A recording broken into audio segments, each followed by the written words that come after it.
भद्रं कर्णेभिः शृणुयाम देवा भद्रं पश्येमाक्षभिर्यजत्राः स्थिरैरङ्गैः स्तुष्ट्वांसस्तनूभिः व्यसेम देवहितं यदायुः। ओम शांति शांति शांति।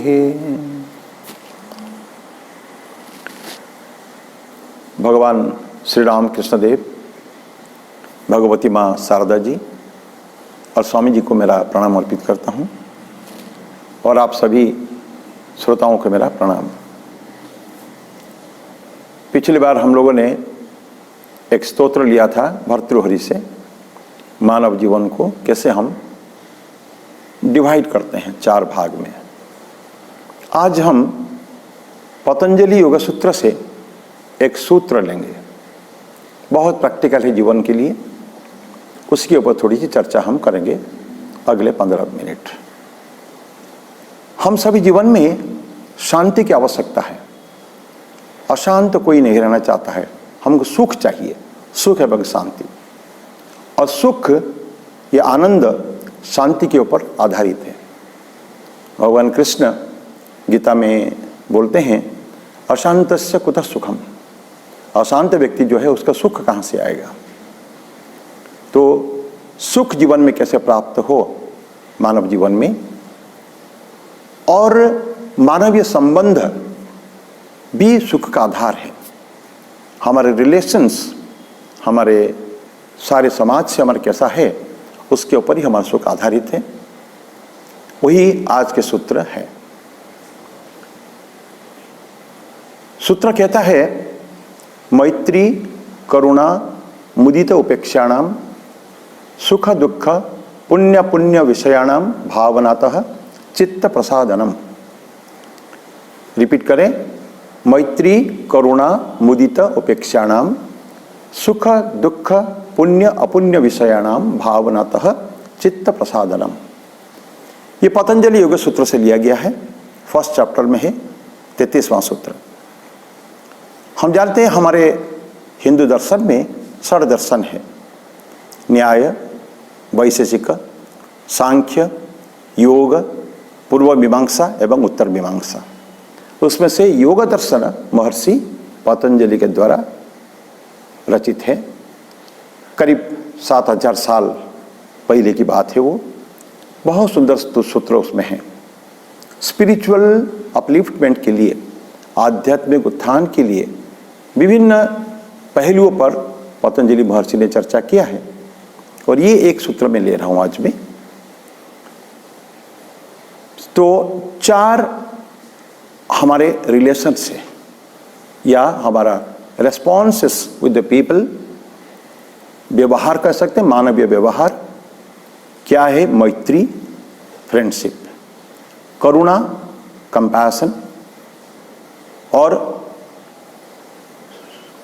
मैत्री करुणा मुदित आनंदित होना, मुदित होता आनंदित होना, और उपेक्षा। और किस किस में है, सुख में, दुख में, पुण्य में, अपुण्य में। तो सुख में हमको मैत्री चाहिए, दुख में करुणा का भाव उठना चाहिए। जहाँ पुण्य कार्य हमारे लिए कोई कर रहा है या समाज में कोई पुण्य कार्य हो रहा है, उसमें हमको आनंद होना चाहिए, अत्यंत खुश होना चाहिए। और अपुण्य अगर कोई हमारे साथ करता है या समाज में, उससे साथ हमारा कोई सरोकार नहीं है, उससे कोई रिलेशन हमको रखना नहीं है। अब हम फर्स्ट में आते हैं, मैत्री, फ्रेंडशिप होना चाहिए। किसके साथ? सुख, जो आनंद में है। व्यक्ति, दुनिया में बहुत व्यक्ति है, उनके पास कुछ पोजेशंस या बहुत फिजिकल रिसोर्सेस न होने के बावजूद भी लोग खुश हैं, या रिसोर्सेस होके भी वो लोग खुश हैं। उससे हमको उनके साथ फ्रेंडशिप करना चाहिए। लेकिन मित्रों, बहुधा हम देखते हैं कि कोई अगर हमारे पड़ोसी में या हमारे फ्रेंड्स में अगर something he is very happy, एक जेलसी का भाव आता है, ईर्ष्या, मत्सर, that is very bad tendency. Swami ji बोलते हैं कि ये jealousy is the bane of Indian culture. भारतीय संस्कृति में ये जो हमारे लोगों में ये एक धब्बा मान लीजिए, ये काला धब्बा है। Many of us most of us, हम दुखी रहते हैं, ईर्ष्या में जलते हैं, उस व्यक्ति सुखी क्यों है? तो हम अपने से कंपेयर करते हैं। यद्यपि हमको कहा जाता है कंपेयर कभी किसी से मत करो, everybody is unique, I am also unique in my own way. मैं अपने में महान हूँ, वो व्यक्ति अपने में महान है। हर एक अपना कर्म लेके आते हैं, हर एक अपना कर्म करते हैं, उसी के आधार पर ही तो उनका उत्थान होता है, चाहे आध्यात्मिक हो चाहे जागतिक भौतिक हो। तो हमको बल्कि उनसे अगर मैत्री करेंगे, फ्रेंडशिप करेंगे, तो उनसे हमको गुर उसके जो हाउ ही इज हैप्पी, उसको कैसे इसमें मिलता है, ये हमको पता चलता है। और फिर उसी को हम वही जो बातें हैं हम अपने जीवन में अगर पालन करें तो डेफिनेटली हम भी खुश होंगे।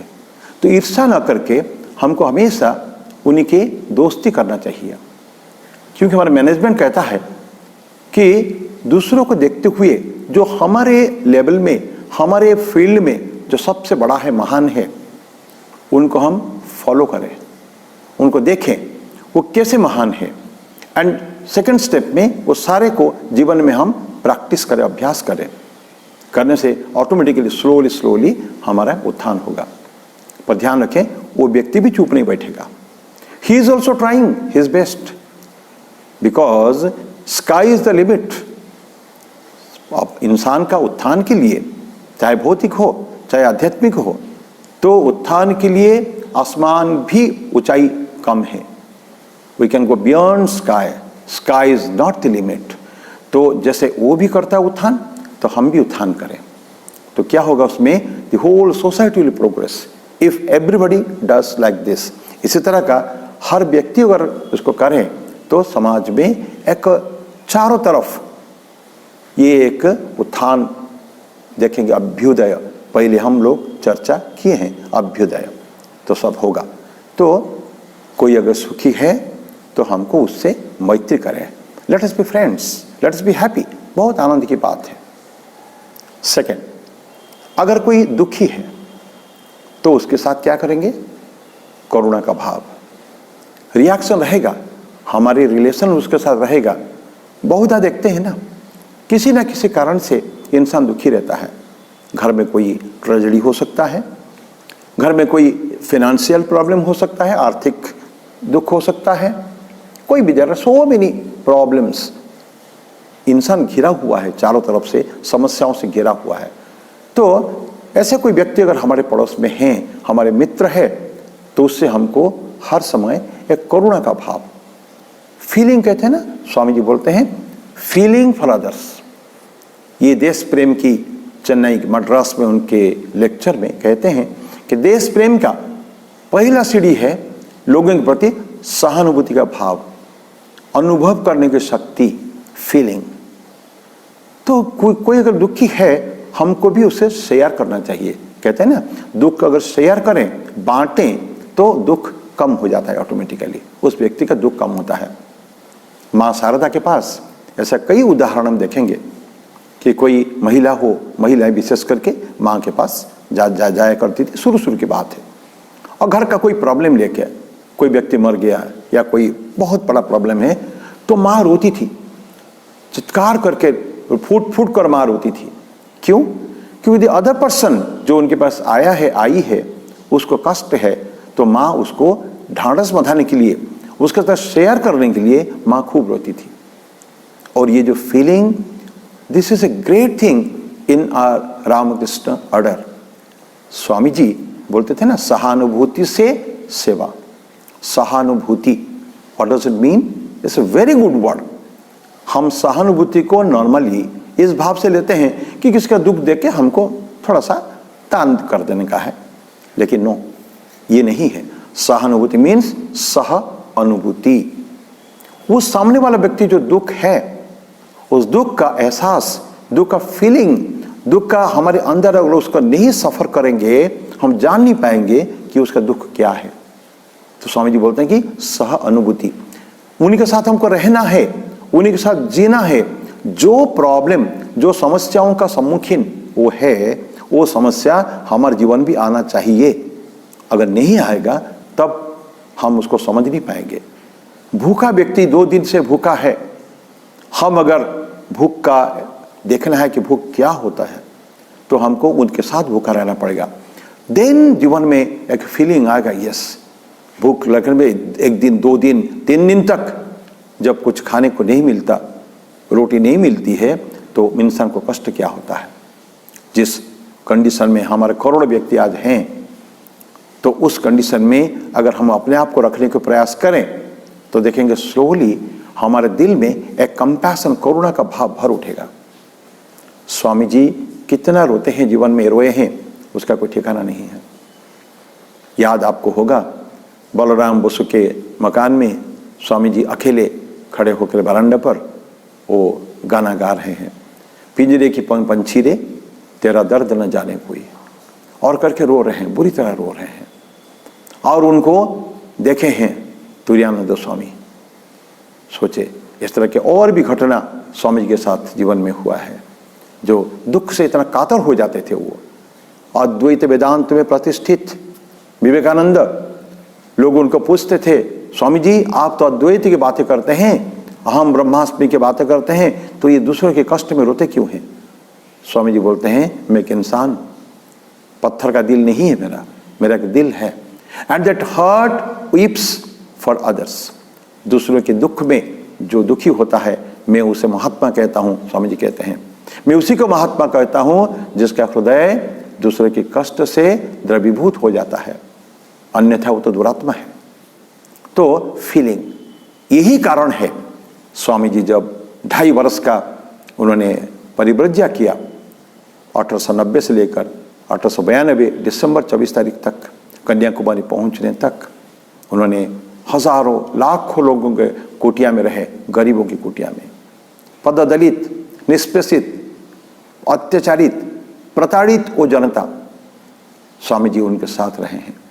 राजाओं के महल में भी रहे हैं, कई राजा उनके शिष्य थे और गरीबों की कुटिया में रहे हैं। देखें उनका दुख को स्वामी जी देखे हैं, पर्सनली खुद ही अंगीकार किए हैं। तभी जाके जब जाते हैं अंत तगत्वा कन्याकुमारी में पहुंचते हैं 24 दिसंबर 1892 को 1892 को, तब उनका हृदय अस्थिर है, मन अशांत है। फिर कन्याकुमारी माँ के मंदिर में प्रणाम करते हैं और उनको वहाँ माँ का दर्शन, शांत हो जाता है, मन शांत होता है। फिर आगे उस शिलाखंड पर जाते हैं जहाँ 3 दिन वो ध्यान करते हैं और सल्यूशन क्या निकलता है, क्या देखते हैं वो, किसके ऊपर ध्यान करते हैं, उन लाखों करोड़ों गरीबों के ऊपर जिनकी यातनाएं स्वामी जी खुद ही एक्सपीरियंस करके आए हैं इस 2.5 साल में।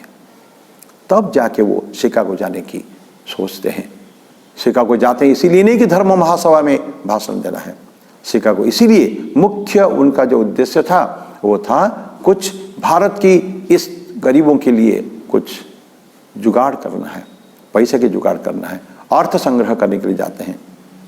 ठीक है, आगे चल के ये गौण हो जाता है, धर्म सम्मेलन मुख्य हो जाता है। पर स्वामी जी मुख्यतः मूल रूप से स्वामी जी गए थे पश्चिम में हमारे दरिद्रों के लिए अर्थ संग्रह करने के लिए। तो ये है फीलिंग्स, करुणा का भाव। तो कोई अगर दुख में है उसके प्रति करुणा का भाव, एंड स्लोली ऑटोमेटिकली हमारे जीवन में ये भावनाएं आएंगी। उनकी सेवा हम कैसे कर सकते हैं, कैसे उनका दुख दूर कर सकते हैं, that is what exactly Swami ji did. परवर्ती काल में रामकृष्ण मिशन जो बनाया है, आत्मन मोक्षार्थम जगत हिताय च, ये उन्होंने नारा दिया। बहुजन हिताय बहुजन सुखाय, ये बुद्ध ने कहा था, स्वामी जी बोलते कि नहीं, सर्वजन हिताय सर्वजन सुखाय, सभी के लिए। एक कुत्ता भी अगर हमारे देश में भूखा है उसको अन्न देना, उसको खाना खिलाना, ये मेरा धर्म है। That is Swami Vivekananda. तो हम उन्हीं के संतान होने के कारण हमारे भी मन में ऐसा रहना चाहिए, कोई भी दुख देखते ही हमारे मन में एक पीड़ा होनी चाहिए। So this is second. तो मैत्री करुणा कहाँ कहाँ, सुख और दुख में। थर्ड, पुण्य कार्य को हो रहा था, अच्छा कार्य हमारे साथ कोई अच्छा करता है, let us be very happy. मुदीता, मुदीता मतलब ये वर्ड आनंद, आनंद से भरपूर हो जाना चाहिए। Yes, somebody is doing some good to me and for the society, समाज के लिए भी। समाज में अच्छा काम होना चाहिए। मैं अभी जस्ट निवेदन किया। बहुत कष्ट है, कष्ट का निवारण करना है, अन्यथा भी अदरवाइज भी हमको बहुत से ऐसे काम है। कर्ममय जीवन हमारा है, निष्काम कर्म योग, निष्काम कर्म हमको करना है, फल की चिंता न करके उसको करना है। तो आनंद हमको होना चाहिए। हमारे साथ अगर पुण्य हो रहा है उसको अदरवाइज ना ले, मन में निगेटिव फीलिंग ना रखे कि क्यों वो व्यक्ति अच्छा करता है।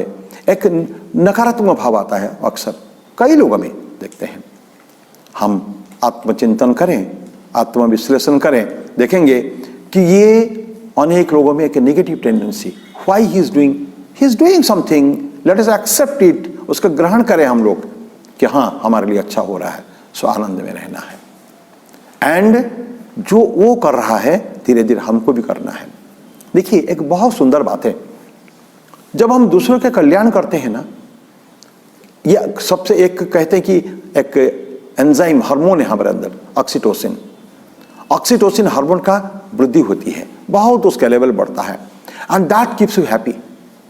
हैप्पीनेस, जॉय अंदर का जो है, एक परम शांति का अनुभव, ये ऑक्सीटोसिन से आता है। करने से तो आता ही है। अगर कोई अच्छा कार्य हो रहा है हम देखते हैं तो उसमें भी ऑक्सीटोसिन का वृद्धि होती है। तो ये साइंस, विज्ञान है, ये धर्म नहीं है। विज्ञान कहता है कि आपका ये डू समथिंग गुड, आपका ऑक्सीटोसिन लेवल बढ़ेगा ही बढ़ेगा, and you will still more, एक साइक्लिक इफेक्ट हुआ। ऑक्सीटोसिन बढ़ेगा, will feel joy and will feel happy, then again will do something more. इसीलिए जो अच्छा कर्म करते हैं ना, वो they go on doing more and more and more. Why? For the people. अपना दुख नहीं देखते हैं, अपना कष्ट नहीं देखते हैं कभी भी। तो ये थर्ड पुण्य होता है, मुदित होना है। और लास्ट अपुण्य जहां होता है, जहां कुछ गलत काम हो रहा है हमारे साथ भी, समाज के साथ, तो क्या करेंगे उसमें? इंडिफरेंस, उदासीन भाव। उससे हमको कोई कनेक्शन नहीं है, उससे हम अपनों को दूर रखना है। उसको कहते हैं कि मैत्री, करुणा, मुदित, उपेक्षा, उपेक्षा का भाव। क्यों? उस समय अगर हम उनके पास जाते हैं तो हो सकता है कि उनके क्वालिटीज हमारे अंदर भी इम्बाइब हो जाए, इंजेक्ट हो जाए। से अपने आप को प्रोटेक्ट करके रखना है ना।